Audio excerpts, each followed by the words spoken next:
Hi, I'm Cynthia Schiller. Please like and subscribe. I want to tell you a little story about when I went under hypnosis. So it kind of relates to our narcissist. We're sitting here trying to figure out if they actually are a narcissist. And here's something that I want you to remember. As I'm going through this hypnosis, I was chosen by my psychology teacher to go in front of the whole school. He picked like 8 or 10 of us to have a psychiatrist try to hypnotize us. And I fit the criteria to where, you kind of conform, you pay attention, you take well to suggestions. So I was one of the 10 that got picked. So we're in front of this whole high school auditorium and all these different tasks are being done. And I'm like 7th in line. I believe there's 10 of us. So Abby, she's told to pretend that there's this imaginary balloon, hold her arm straight out. She was the first one. And holding your arm up for like a half hour is really, really hard, especially without quivering. So she's able to do that. They go through the other people, and it seems like they're BSing. It's like, come on, that you are so not under hypnosis. Like talk like a kindergartner, and they're just like way overdoing it. It doesn't sound like they're really going back to their kindergarten state. So I had wanted to go under hypnosis because on my 5th birthday party, I had caught on fire. The barbecue exploded and I don't remember it. I remember walking up to the barbecue and then I'm in the front yard in a pink and white towel. So there's a lapse of my memory.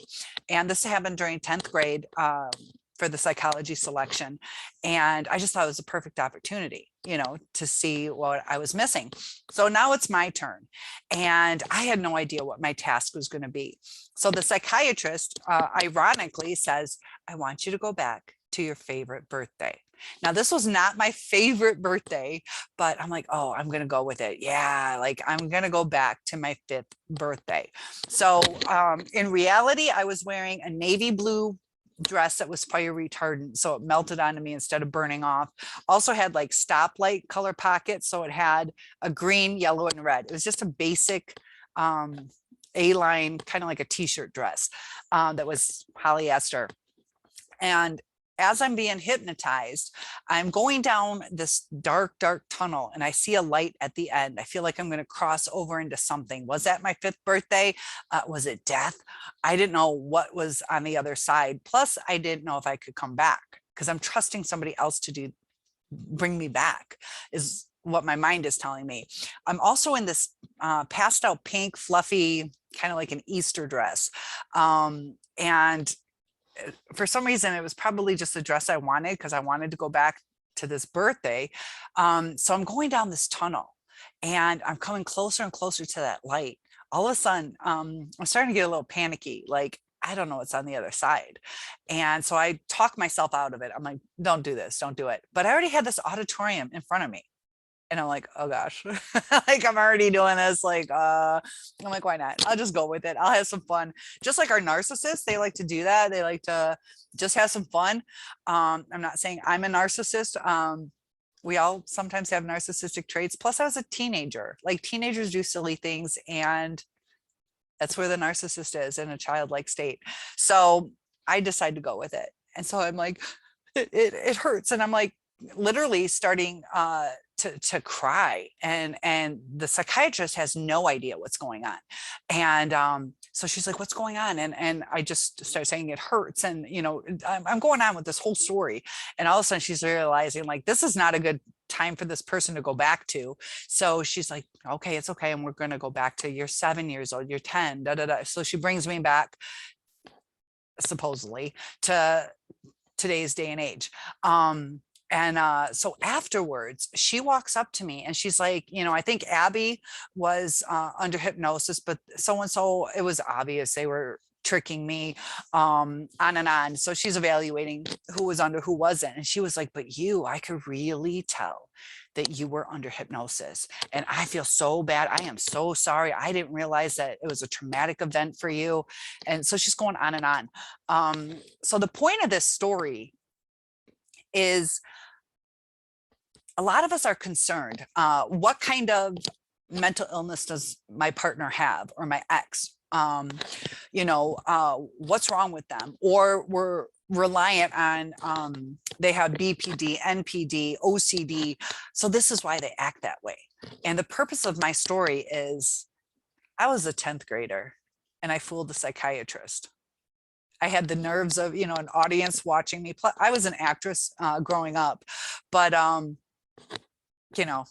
wouldn't say I'm, some famous actress, but I was able to fool a psychiatrist.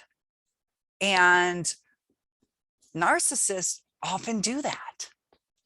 So don't be so caught up in what is this diagnosis, or they have this mental illness. So this is why they're acting that way. Remove yourself from the diagnosis or searching for this diagnosis and look at how they treat you. Look at the red flags. Just like, how entitled the narcissist is. If I'm broke, if I have no money, it doesn't give me the right to steal. If I don't have a car, it doesn't give me a right to steal a car so I can get to work. And that's where the narcissist is they're missing something. Just like I'm missing money to buy an item or a car. The narcissist is missing something, but it doesn't give them the right to treat someone the wrong way. And, we've helped them along the way. There's a time that if we keep trying to help them or coddle them, it's just coddling them, enabling them, because they're not changing. And it's taking from us our emotions, we're getting frustrated and our energy is depleted. And all we're trying to do is, ask a question sometimes. We're not being judgmental. We're trying to redirect to a healthier state. And the narcissist doesn't want to have it. And when they get to that healthy state, they're bored with it. They don't like it. So if I was able to fool a psychiatrist as just a 10th grade little girl, the narcissist who's been training their whole life to act this way, is if you go to counseling with them, they're just going to go with the flow and just like I did on stage, let's get the attention. Let's not have to say, oh, I just ruined everything. I didn't get hypnotized. Sorry about your luck. So yeah, I'll go with it. I'll put on a show. And that's what the narcissist does. They just put on a show. They just go with the flow. And, afterwards I had, everybody knew who I was. Like, see that girl? Like, she was really crying. Like, what happened to her? And, I was just a silly teenager, but that's kind of like where the narcissist is. So when you're thinking of what mental illness do they have, psychiatrists don't always know. They don't always know because they got to do like written tests sometimes. Those I got through nursing school because we use Scantrons. I just pick an answer. I don't know. This one sounds the best. I'll just thank God for Scantrons. Narcissists, they'll fill in the best answer. Are you self-centered? I'm not going to tell people I'm self-centered. So they know how to answer, just like I knew how to answer in nursing school. So the diagnoses are never concrete anyways, but look at how they treated you. Look at the red flags. And sometimes kind of understanding them definitely helps us to see what went wrong, to kind of soothe us that we weren't really at fault. We were abused and we were fooled. But do your research to comfort yourself, to know that you weren't in the wrong. We do the reactive abuse, which gives us some guilt. Like, I wish I would have done something different, but it's all a game to the narcissist. Like, that's what they fed off of. They encouraged that. So don't encourage your narcissist to keep abusing you. And I just wanted to make the point that, if you make excuses based on their diagnosis, it could be a wrong diagnosis. Or if they're like, see, I don't have that. I do not have NPD. Maybe the narcissist or the psychiatrist was just like the psychiatrist I had trying to hypnotize me. They're not gods. They don't know. If you can put on a good enough act, you can fool anybody. So if you feel like, was I that stupid? How could I not see? I'll tell you what, you were in that audience watching me cry, you would have believed me. You would have believed me. Everything seemed real. It wasn't real. I wasn't even sad. I had a little like scared moment, but then I was just like, whatever, my adrenaline's kind of high, so I can cry. That's all I need is a little adrenaline. And the narcissist, it's real in our eyes. Just like you looking at me, believing it was real. Now, if you came to a auditorium going, oh, we're going to see this play of this lady who gets hypnotized, and you're like, oh, that was a good play. It's different when you believe it's real. So I had seen the movie La Bamba, and that's about Richie Valens, and he goes down in that plane crash. And I'm like, that's a really sad story. I'm in front of other people in the movie theater. I don't know, I think it was a church youth group or something, but you know, people I didn't know super well, but were my friends. And so I'm watching it, and I want to be the big girl. I was like 11th grade or something. You don't want to be made fun of. And I'm like, don't cry, don't cry. That's really sad. That kind of sucks. That was a sad movie. And then at the end of the movie, it says, I don't even know, like died, da, da, da, da. And I'm like, this was a real story. And I was in the worst mood because it affected me differently, because I felt guilty that I didn't let myself cry, that this guy died. And I was sad over his death. It touched my heart, but then I talked myself out of it because I thought it wasn't real. So sometimes our perception on what's real and what's not affects our lives and how we react to it.